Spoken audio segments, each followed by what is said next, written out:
Hello, and welcome to the first episode of Confessions of a Single Parent. I'm very excited to be sat here with our lovely team of producers. I'm joined by James, and we'll just have a quick chat about single parenthood and Playdate, which is my dating app for single parents, which I've launched a couple of years ago. So it's our second birthday today. We're very excited to celebrate with the team. Hello, Nevine. Hi, James. Right, so for those that are new to us, no one will know us of us anyway, will they? But Well, let's hope they do. Some might. They will, but in terms of the podcast is new. I and the team are going to be obviously in the background while you're interviewing single parents around, really, the trials and tribulations of being a single parent, and obviously really tying it back into, the amazing work that you've done with Playdate. So to get a little feel for yourself, Nevine, who are you? Tell the audience who you are and what is Playdate. Okay, this is probably the only episode where I'll be talking about myself, which I think is a good thing. So I'm Nevine, I'm a single parent, and Playdate, as I mentioned, I created 2 years ago, really out of a personal need. So I became a single parent about 6-7 years ago, and I got divorced from my ex-husband. And I've got a lovely 10-year-old boy now. But I really, really struggled meeting people. My friends really tried to get me back into the dating game, used the mainstream dating apps, hated them all, didn't really meet anyone that was really worth my time. And as a single parent, time is really, really, really precious. And especially me, where I'm originally not from the UK, I'm originally from Egypt. I have no family here, not much of a support system. So to go out, there's a lot of planning involved. I need to get a babysitter. So I really don't have any time to waste. And it sounds a bit, not selfish, but when I do go on a date, I want it to be at least with someone that understands my situation, is in the same boat, and is not going to ghost me, when he hears that I have children. And that's why I just was kind of sick of the whole mainstream dating apps and thought, wouldn't it be great if there was a dating app just for single parents? And even if it kind of takes that pressure off of, oh, when do I mention I have kids? Should I put it in my bio? What if I could potentially meet someone that's great and would be open to it, but you won't know until the first date. So I wanted to create a space where single parents can be proud of the fact that they are parents, can really talk about it and feel safe to say that they've got children. And that takes off so much pressure and stress of, oh, what will they say? Will they ghost me? How will they react? And that was really why Playdate was born. And it was created during lockdown. And I spent the whole year of lockdown really looking at that market. And I realized that out of the 1,400 dating apps and sites in the UK alone, none of them catered to single parents. And I just knew there was a market for it. Fun fact, there are 3 million single parents in the UK and 320 million single parents worldwide. So it's a huge market, and we're so happy to be the first in the UK. And I guess all of those single parents have the same issue that you do, and everything you've just discussed there, which is time constraints, money constraints, just the trials and tribulations of dating as well. Exactly. It's hard enough dating at the best times, let alone being a single parent. So I'm going to throw you a question now, Nevine. Sure, which go for it. You've not been asked now.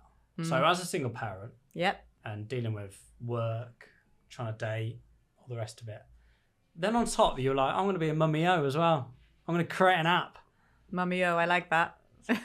Smart. So yeah, what you're only adding to your burden, I guess. That's probably not the right term, but you're adding to your workload of being a parent, a mum, and all the rest of it. What was going through your head? Okay, so I'll just say that I'm the type of person I've got to have something to do. I need to be productive. And I remember when I had my son, I had to take time off work. And I was probably the worst person in those. I took 5 months off work. I was just a very angry, mean, jealous. I was just a horrible person. And for me to be a functioning parent, I actually need to work, if that makes any sense. I need to be doing something. And being just mum, for me, is not enough. I've always had an entrepreneurial streak. I always wanted to have my own business. Prior to having my son, I had another business, which is a marketing agency. It was doing really well. I had clients all over the world. I was traveling. And right before lockdown, we were closing deals. Obviously, all that kind of the birth of Playdate happened when my previous business collapsed. And that was when I had the time to actually pursue my dream of creating Playdate. But I do see where you're coming from. And I do get a lot of comments from friends and family, like, why are you doing this to yourself? Find a 9-to-5 job, or don't even work at all. And, just be a parent, because that's a full-time job on its own. But I'm a much better parent if I've got a life purpose or doing something outside of being a mother. If that makes sense. It makes me appreciate it a lot more. So what do we want to, obviously, look, there's a lot of people that are involved in this podcast. What's the main objective, should I say, of Confessions of a Single Parent? What do you want for the listeners out there? What do you want them to gain from these podcast episodes? Great question, James. I think what I want them to gain is, first, they're not alone. The feeling of this is, there's so many single parents out there, and you're not alone in your stories, whether they're joyful stories or whether they're sad stories. So it's a bit of a forum for single parents to share their experiences. And the confessions bit is really, there's so many things that we'd probably only admit to ourselves. But if you hear other people having the same experiences, it kind of doesn't just validate them, but it just kind of gives it so I'm not alone. Oh, she's just like me. I also, struggle with that. Or I also really enjoy it when I have time to myself, or, the whole guilt thing. So I think it's about sharing experiences, and it's about giving single parents a voice, and that they're heard and seen as single parents. Because something we mentioned, we've been chatting a lot today, but we mentioned the Netflix series, which is Motherland. Love and it. actually, I watch it, and I'm not a single parent. Me and my other half, I've got young children, but actually watching that, and our kids aren't at school yet. We mentioned earlier that is reality. It's so real. And even when you watch that, there's so many different types of parents on that school field, yet they've actually got a lot of the same issues, whether it's, I think it's Amanda, isn't it? And then you've got the main character, very different ends of the spectrum, but they're human at the end. We all struggle with the same things. Yeah, and I think a lot of people, sort of comparison is the thief of joy. You look across the road and go, oh, they're driving a Range Rover, or they're a single mum, but actually you've got the same problems. True. And again, like I say, guilt and just everything that we, I guess like you said, we want to discuss in this podcast. Yeah. What about types of guests then? So we're gonna, a lot of this is we're gonna get guests on. What type of guests are we hoping to hear from? So because it's a single parent podcast and Playdate is a single parent dating app, I think, essentially we're speaking to single mums and dads, but there's so many different types of single mums and dads, right? And that we cater to all of those different types of single mums and dads. So I would love to speak to widowed single parents, who've lost a loved one, divorced single parents that have decided to become solo parents. So, whether it's through IVF or through other means of adoption where they, don't have a partner but actually want to become a parent. So I think I would love for the series that we can speak to all kinds of different types of single parents, and not just limit it to, those are divorced or separated, because there's such a wide range of experiences, and when we spoke to Aoife, she has a very unique setup as well, and she has her own experience. So I think it's nice to show that variety, and also open it up a bit more to all kinds of single parents. And actually, when I've seen the casting, we've actually got some people that have been single parents and are now back in relationships. Yeah. And that's the end game with Playdate. So essentially with Playdate, I would love for there to be more blended families, as we call them. So Nick, he's created his own blended family where, he's got a setup, he's got a new partner, new kids from a previous partner. His ex-partner has her new kids with a new partner.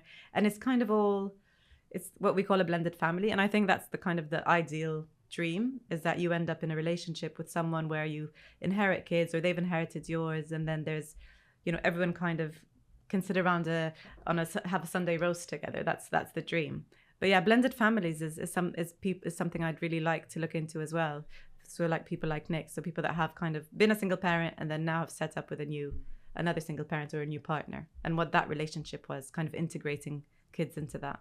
Yeah, because like I said, when we've seen the cast list, there's just such a variety of people. Yeah. Not just females, but males as well that have gone through and actually hearing their perspectives with splitting up with their ex-wife, ex-partner, while still being a single parent, and the trials and tribulations that brings. Yeah. So look, there's it's going to be a really exciting series. And Nevine, it's brilliant that we're able to bring this via Playdate, which is fantastic.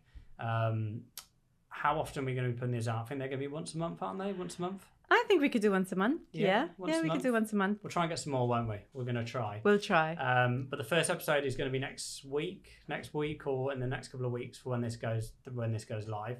I am going to be in the background. My face will not be shown on any of the podcasts apart from this one. Nevine. Shame, James. Shame. No. But I guess, Nevine, what's your last comment to the public? They're going to be listening to this.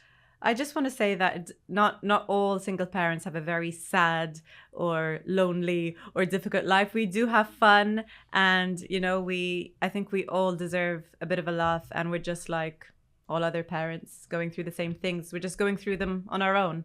But I think I want this to be a joyful podcast. So, and make it enjoyable for everyone, every parent, not just single parents. Brilliant. That's it, Nevine. Great. Looking forward to our first episode. It's going to be a long series. I'm sure it will. Let's hope.